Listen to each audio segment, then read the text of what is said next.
My name is Emily Davis. I'm 31 years old, and I've spent most of my life fixing things. Not because I'm a saint, but because it's easier than letting things break. It's a role I've played for as long as I can remember, the reliable one, the problem solver, the fixer, and it's what my family expects from me. I work as a contractor, spend most of my days lifting heavy things, measuring, hammering, and making sure things stay upright. My hands are rough, my nails chipped, and my back aches every night when I collapse into bed. I'm not exactly glamorous, but that's never been my thing. I pour concrete for a living, frame houses when the crew's short, and spend my evenings with a tape measure in my pocket. That's just who I am. I get things done. It's what my family relies on. My younger sister, Isabel, on the other hand, has always been the shiny one. She's 29, with a polished smile and a life that looks like it came out of a lifestyle magazine. She works in marketing, her nails are always perfect, and her fiancé, Charles, wears loafers without socks and talks about curating experiences like it's the most important thing in the world. Her life is all about appearances, and she's never had to worry about anything that actually requires muscle. But that's fine. I've always been the one to hold it all together. I can take it. I don't mind. It's easier than being the one to rock the boat. This was my life when I showed up at Isabel's engagement party. It was in a restaurant with white brick walls and industrial lights, one of those places where the decor costs more than the food, and everyone is trying a little too hard to look casual. I came straight from the job site, of course, so I was wearing a clean work shirt, but my hands were still stained with concrete dust. I scrubbed my hands in the truck before I came inside with orange pumice soap, but there's only so much you can do. The edges of my nails were still rough. I'd tried to make myself presentable, but I couldn't exactly erase the day's work. Isabel had made sure to remind me that I was the one who could make it work, as if that was all I was worth. But she's my sister. I'd do anything for her, even if she couldn't see the cost. I brought the gift she wanted, an envelope stuffed with cash, just like she asked. No toaster, no forks. Cash is more flexible, she'd said in the family chat. She didn't have the nerve to call it what it was, her way of asking me for money without saying it directly. And of course, I'd said yes. That's what I do. I give what's asked. When I arrived, the place was already full. The long table in the center had white candles, crystal glasses, and a runner that made it look like a scene from some Instagram influencer's wedding photo shoot. Everyone was there. Mom, Dad, Aunt Linda, Charles's parents, Isabel's friends from Instagram.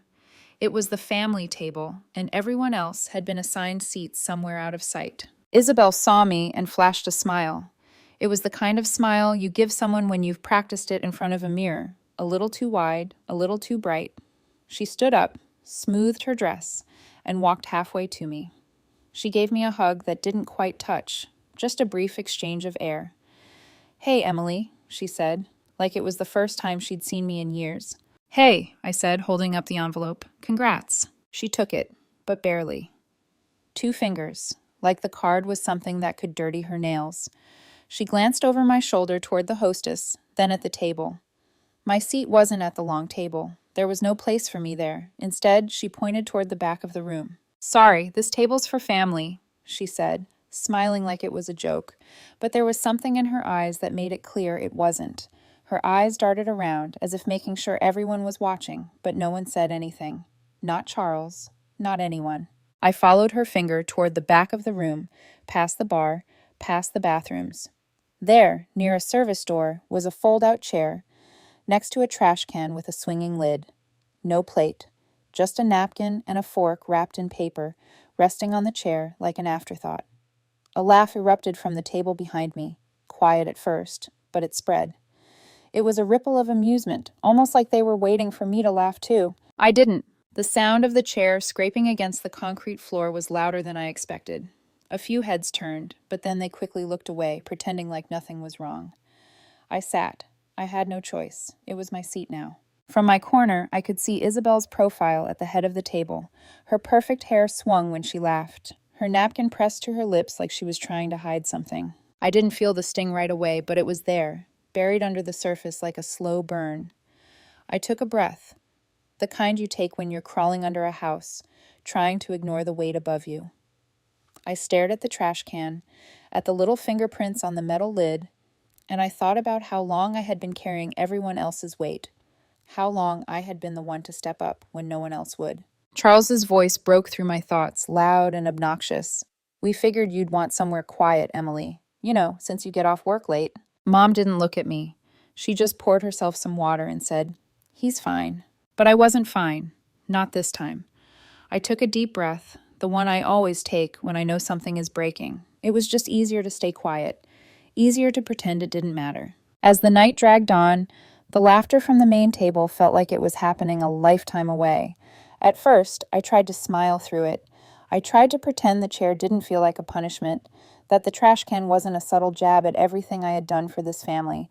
But by the time dessert came, I couldn't pretend anymore.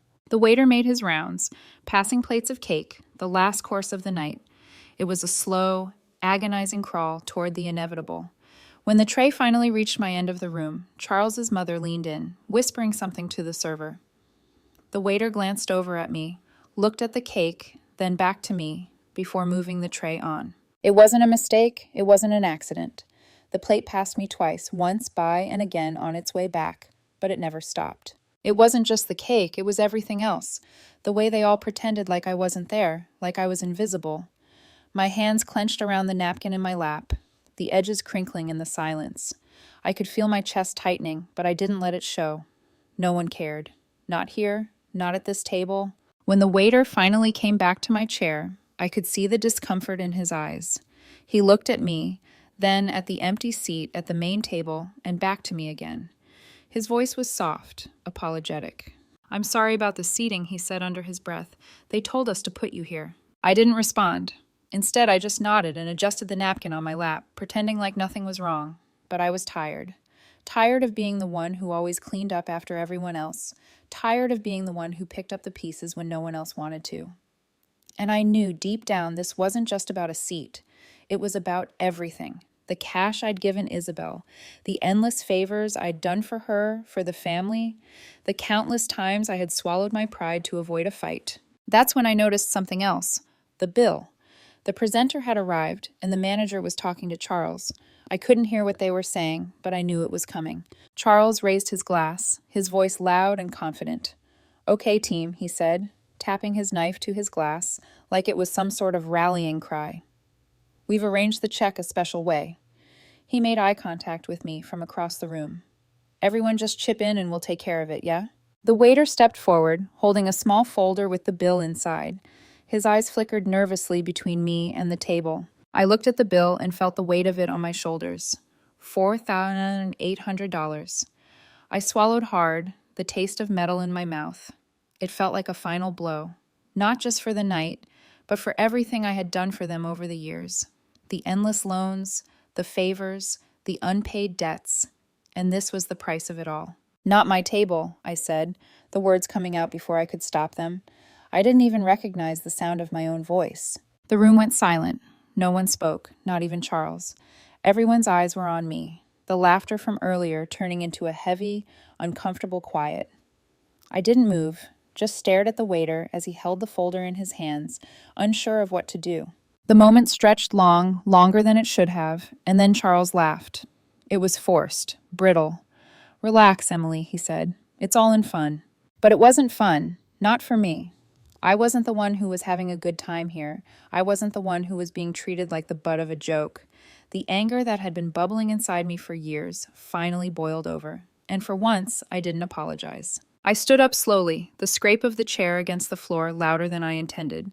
The room shifted uncomfortably as I grabbed my coat, wrapping it around me like armor. "Help whoever ordered that," I said, nodding toward the bill folder.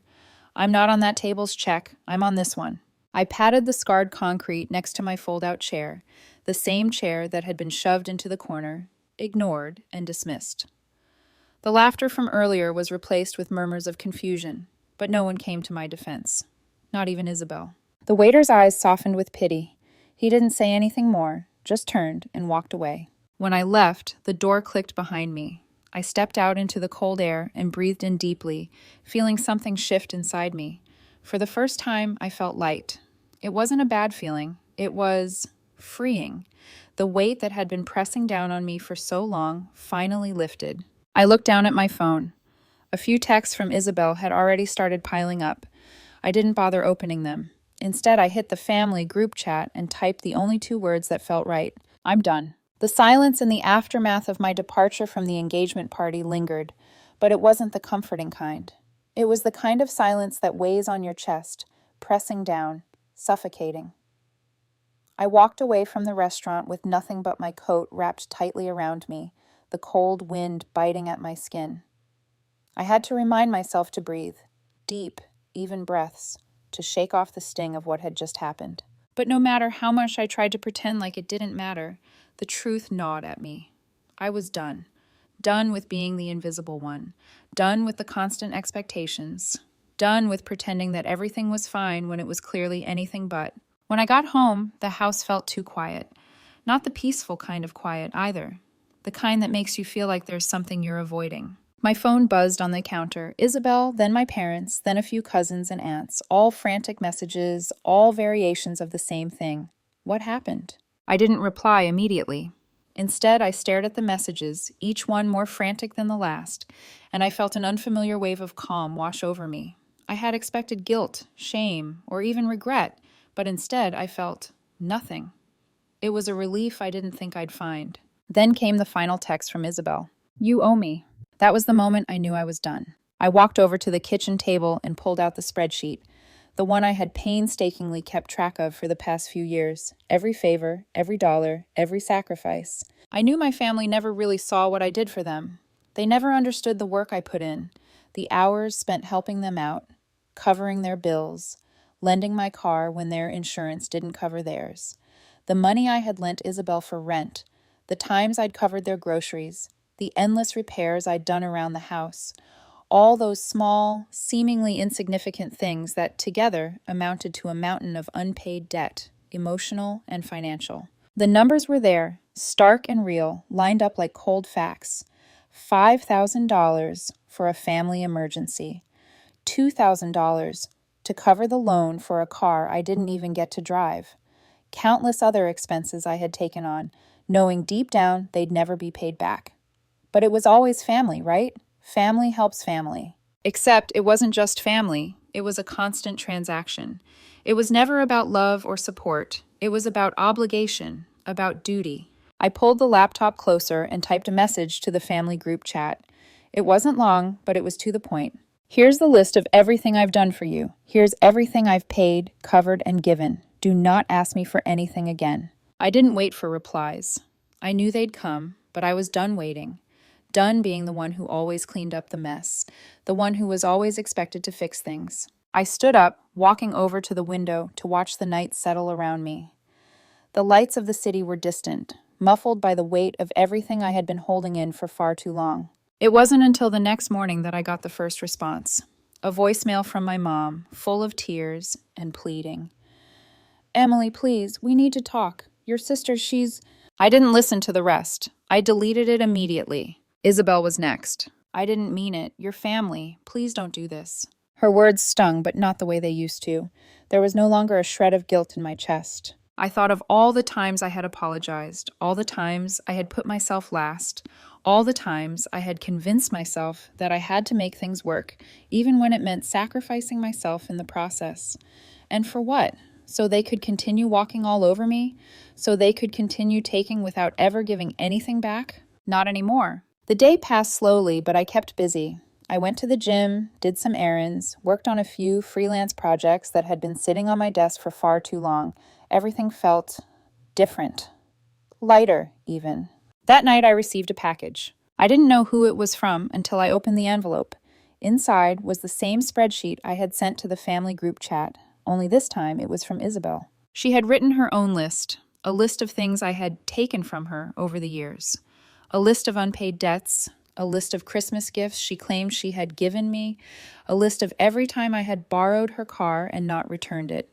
The final note at the bottom was the kicker. Mom carried you for 9 months. You owe us. I stared at the paper for a long time, the words burning into my mind. I couldn't believe the audacity. But instead of responding with anger or frustration, I felt something colder, indifference. I typed one response. Thanks for the list. No reimbursements approved. And with that, I sent it. It felt like closing a door I didn't even realize was open. The days following the exchange with Isabel were quieter than I expected. I thought there would be more back and forth, more drama, more attempts to pull me back into the fold. But instead, it was almost as if everyone had retreated into their corners, unsure of what to do next. They were waiting for me to crack, to come crawling back, but I had no intention of playing that game anymore. It felt strange at first, being so firm. I was used to being the one who compromised, who swallowed my frustration, who cleaned up everyone else's mess. But now it felt like something inside me had shifted. It was as if I had finally come to terms with the fact that I wasn't obligated to give more of myself just to be loved. I went about my days with an unfamiliar calm. I started saying no more, not just to my family, but to everyone who expected me to put their needs before my own. It was uncomfortable at first, but it felt right. A week later, my phone buzzed with a text from my dad. "We need your help moving the furniture out of the house. Your mom can't do it alone." I stared at the message for a long moment. The old Emily, the one who had spent years being the good daughter, the reliable one, would have dropped everything to help.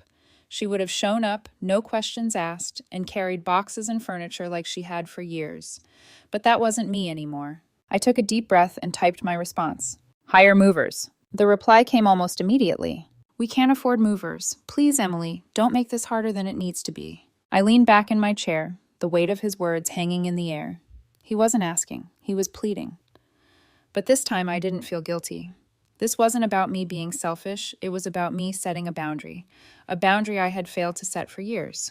I stared at the phone screen, my fingers hovering over the keyboard. For a long moment, I thought about it. The years of being the one who always gave, who always showed up, who always bailed them out. But the truth was, none of it had ever been about love or family.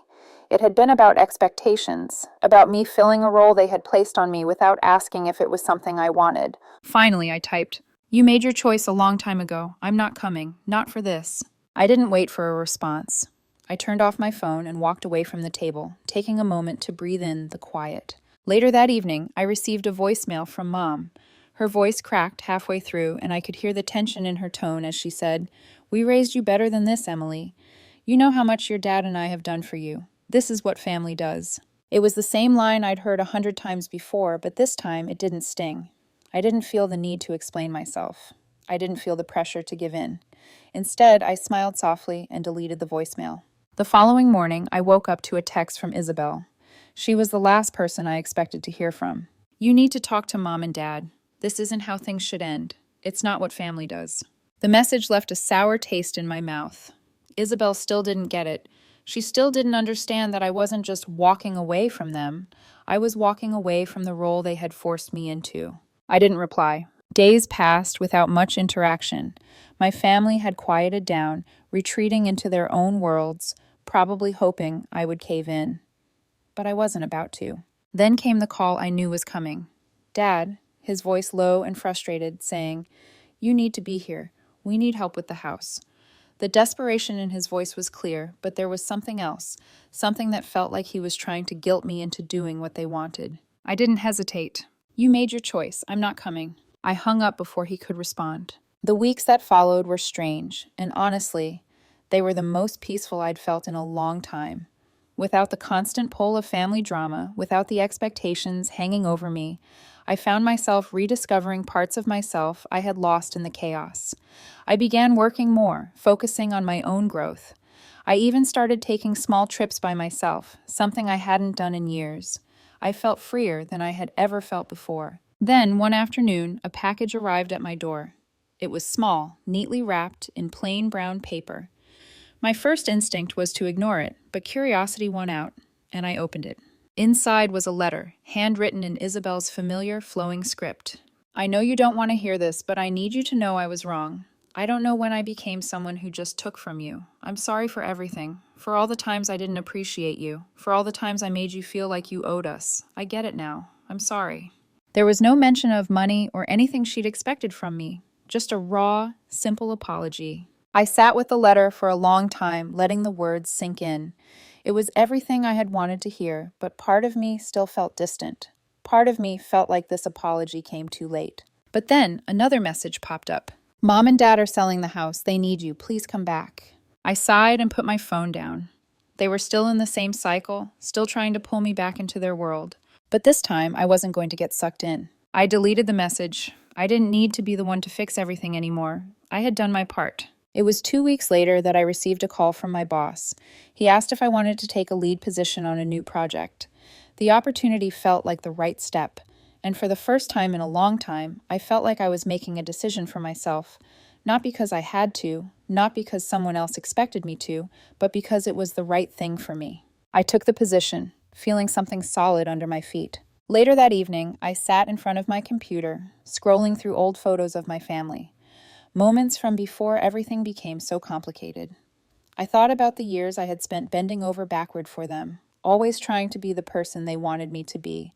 But as I looked at those old photos, something in me shifted again. I wasn't the same person anymore. I didn't need to be the one who always gave. I could still love them from a distance. I could still be there for them when they needed me, but I didn't have to be the person who carried their weight anymore. I wasn't going to apologize for setting boundaries. I wasn't going to apologize for choosing myself. It's funny how much silence can teach you. For weeks, there had been nothing but space, nothing but the quiet that came from cutting off the endless noise of my family. At first, it was unsettling, like I was waiting for the storm to return. But the longer I sat in the calm, the more I realized that peace wasn't something I needed to fight for anymore. I had earned it. A month passed since I turned down the request to help with the move. A month since I stopped answering their calls, since I let the boundary I set stand firm without wavering. I found myself working more, feeling less attached to the cycle of family drama that had been my reality for years. It was liberating, even if the guilt crept in every now and then. But then came the day when I received the message I had been expecting, though I wasn't sure I was ready for it. It was from my mom. "We've sold the house. It's time. It's not what we wanted, but it's what we needed." That was all it said. No plea, no demand for help, just the quiet acknowledgement that their world was shifting. And with that, something inside me clicked. I wasn't the one holding their world up anymore. They had to find their own way. I sat with the message for a while. No anger, no resentment, just a quiet understanding that sometimes people can only change when they are forced to face their own consequences. I had let go, and for the first time, I truly believed it was okay to let them go too. A few days later, I bumped into an old friend from the framing crew, Carl. We grabbed coffee at a little cafe near my apartment, and as we talked about life and work, he brought up the topic of family. "You know, Emily," he said between sips of coffee, "I admire you for sticking to your guns with your family. Not everyone can do that." I shrugged, feeling an odd mix of pride and discomfort. "I don't know, Carl. It feels like something I should have done years ago, but I was too busy trying to be everything for them." "That's the thing," he said with a small smile. "People don't realize that trying to be everything for everyone doesn't actually make you more loved. It just makes you less of yourself.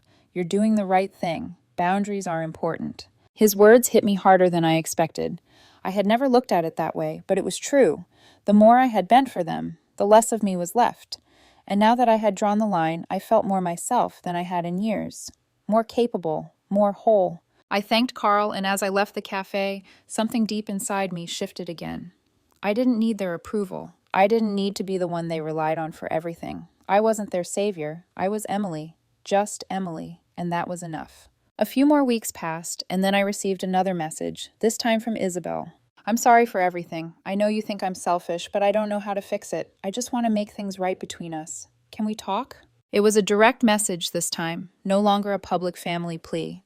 There was an openness in her words that I hadn't seen before, and for the first time in a long time, I felt the weight of the past lift just a little.